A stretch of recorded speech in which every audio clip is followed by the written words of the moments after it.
Today, which Muslims in the world are persecuted the maximum? Can you guess? Muslims in which part of the world are persecuted the maximum? Can you guess? From where? Myanmar. Palestine. According to me, today, maximum that Muslims are being persecuted is in Xinjiang, China. Uyghur Muslims. Yes, Muslims are being persecuted in Myanmar a lot, in Palestine a lot, but in China, it is on different levels. At least in Palestine, the Muslims can pray Salah. Correct? They can say Allahu Akbar. They can fast. They can read the Quran.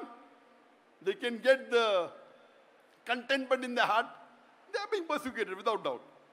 But in China, they are systematically trying to exterminate them. If you know history, in the middle part of the 20th century, a lot of part of Turkey was taken over by the countries. Some part was taken by Russia, and this part, Xinjiang, was taken over by China. They're actually Turkish people, Eastern Turkestan. And they made it part of China illegally. And many countries are doing that. You can easily make out the difference. You can look at their face and tell them these are not Chinese. But Allah subhanahu wa ta'ala has blessed that land with rich minerals. It has got wealth. So China is trying its level best to see to it that Muslims are exterminated from there. And they started in 2015, according to reports. It wasn't known to the world. It came out, some of the human rights organization came to know in 2016, and it came out in the media in 2017. It started coming out. Became more popular in 2018. What do? There are two types of Muslims in China. One is the Uyghur Muslims. The other is the Han Muslim. The Han Muslims are Chinese Muslim. They have problem, but very less compared to the Uyghur Muslims. Because the Han Muslim look like Chinese, they have problems, but compared to the Uyghur Muslims, very little. The Uyghur Muslim nowadays, most of them cannot even offer Salah.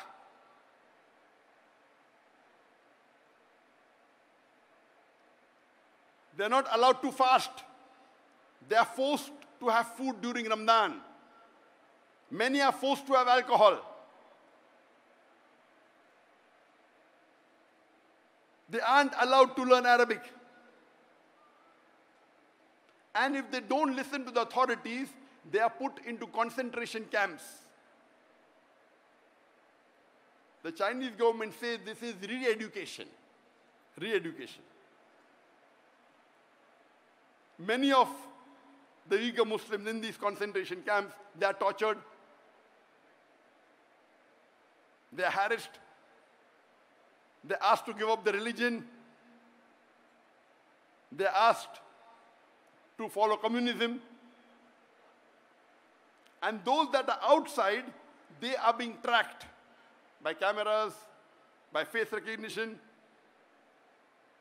And this has been leaked by the human organization.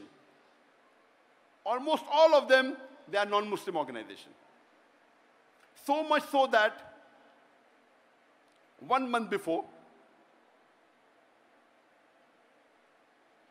in July, there were 22 countries that wrote a letter to UN objecting on the human rights violation against the Uyghur Muslim in China. 22 countries. There are about 195 countries in the UN. 22 countries wrote a letter to UN saying there is human rights violation in China against the Uyghur Muslims. And do you know, out of these 22 countries, there was not a single Muslim country which objected. All of them were non-Muslim country, mostly European country. Isn't it a shame? There are about 56 countries in the world, more than 25% of the countries in the world, they have majority Muslims. It were 22 non-Muslim countries who objected to the violation of human rights in UAE. And when interviews were taken of some of the heads of states, and some did say that Muslims are weak, it will not benefit us much to object. To tell you the fact, they may be right. What they're doing, if you did not object and kept quiet, they may be using the rule of the Sharia, let a small loss take place to prevent a big loss. The Sharia gives you permission in Islam, it's usul, that let a small loss take place to prevent a big loss. If you think by objecting, you will not get any benefit, but there may be retaliation, there may be problem in your country, and if you do not take the best or the second best option of stopping with the hand or stopping with the tongue, you remain silent. This, if the situation is like that really, that if you object there may be retaliation, and if you take the decision of keeping quiet, Sharia gives you permission. That among the 56 countries, no one had the guts. But 22 non-Muslim countries had the guts. Here the story doesn't end. The story, which is really disheartening, is few days later, 37 countries give a letter to UN saying what the Chinese government is doing is correct. They are not torturing the Muslims. They are not violating human rights.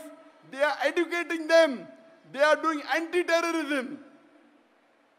37 countries. Out of these 37 countries, 15 countries were Muslim countries. More than 40% of the countries which supported China, saying that what you're doing is right against the Muslims, what you're torturing them is correct, it is anti-terrorism, they were Muslims.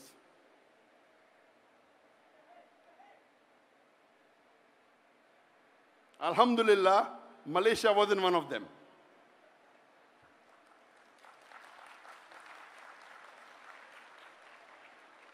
I don't want to take the names of the country which gave a letter, because I want to wake up the Muslims. By Allah's grace, I meet the heads of most of these countries. Whenever I meet head of state, my job as a da'i is to convey the message of Allah. Whether they follow or not, it's in their hand. I don't want to take the name because I don't want to embarrass them. But my request to the heads of states of this country, that our beloved Prophet said, if any Muslim is in problem, it is like if one part of the body is in problem, all the rest part, all the cells go to defend it. This is the Ummah. If any Muslim, he may be in any other part of the world, he's a Muslim, he's your brother in faith, you have to support him. How can you support the enemies of Islam just for a small benefit? This is not permitted in the Sharia. Keeping quiet, accepted. We are weak, you're keeping quiet. You may be the lowest level of mu'min, but yet you're a mu'min. But supporting a kafir who is killing your Muslim brothers, and you're supporting them, what is happening to our scholars? I am not a scholar, I am a da'i. The job of a da'i is to listen from the scholar and convey it to the masses. The scholar may be very intelligent, knows Islam. The job of a da'i is to make it simple and convey it to the mass. I am not a scholar, I am a da'i. And I told this 2 days ago. And I'm telling it again. That please don't exchange. What are you doing? For a seat in this world, for power in this world, for wealth in this world, you're exchanging your seat in Jannah. And you're purchasing your seat in hellfire. You're a very bad businessman.